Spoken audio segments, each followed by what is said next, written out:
Как вы знаете, у нас основная сегодня тема нашего разговора – это гибель детей на пожарах.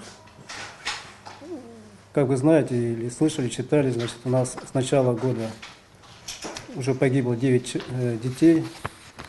Значит, первый пожар с гибелью детей произошел в село Барагонцы 10 января в частном жилом доме, значит, двухэтажном.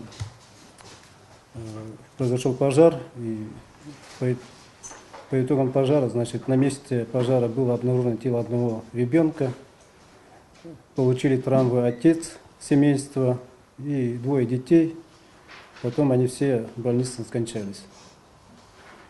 Значит, тут в основном как бы способствовало оставление, причиной пожара способствовала гибели людей. Это мать семьи утром растопила печь и, значит, уехала на работу где-то в 10 часу. Отец семьи и дети остались на 2-м этаже спать. Наша предположительная первая причина была это оставление топящей печь без присмотра и нарушение правил пожарной безопасности при устройстве печи, то есть разделкой печи. Материалы, конечно, были переданы в Следственный комитет, поэтому основное решение за Следственным комитетом по итогам этого пожара, погибших людей на пожаре.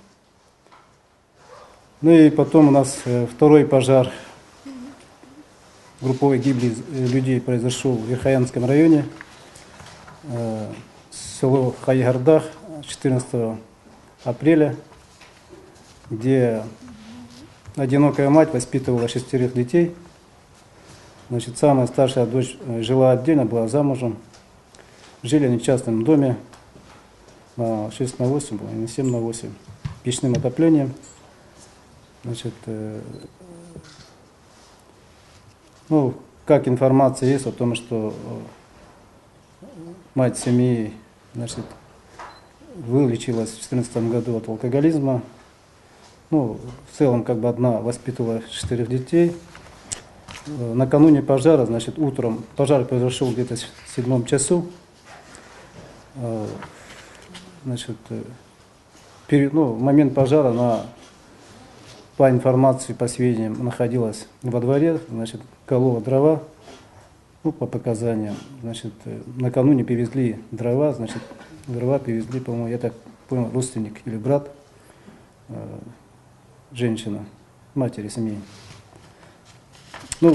По месту возникновения пожара, по нашим предположениям, это была кухня. Предположительно, это оставление без присмотра электробытового прибора или короткого замыкания. Значит, пожар произошел, значит, самостоятельно смог эвакуироваться только один мальчик из окна. Значит, ближайшее подразделение пожарной охраны, по-моему, сейчас на память не помню, Никита Николаевич, там сколько? 3 километра было, да? Значит, поврежден по всей площади жилой дом, и на месте пожара осталось 4 детей. И потом, в следующий день у нас 15 апреля происходит пожар в Минекангадском районе, село Тумул. Значит, по времени, по-моему, это 16:35 произошло в частном жилом доме. Молодая семья, значит, благополучная, характеризуется. Сообщение о пожаре поступило в пожарную охрану поселка Жатай 12 часов 19 минут.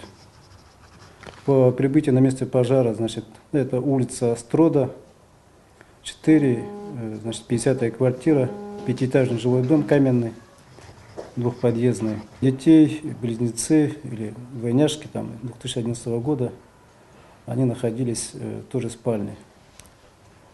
Осмотр места пожара показал, что дети одеты, обуты, в одежде были.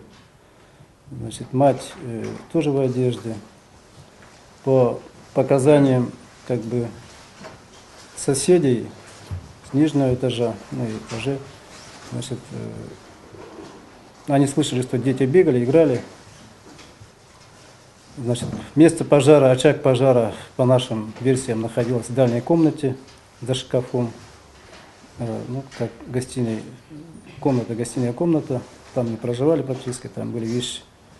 И пожар находился в очаг вот, примерно за шкафом.